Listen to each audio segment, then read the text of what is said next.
Sanibonani emakhaya ngamakhaya. Iyanibingelela eyaManyanda intombi. Namhlanje nginiphathele ezishisayo ezinothando phakathi ey'thinta iy'thandani eziwu-2, uMashudu noMavundla.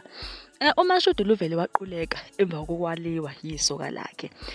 Buphele kabuhlungu ubudlelwane babo.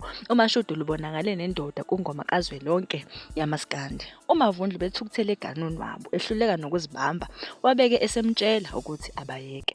Uthi-ke uMavundla uzibona edilileke kakhulu njengoba isinqandamathe sakhe sibonwe umhlaba wonke siqatshulwa sifunzwa oshokoledi enye indoda.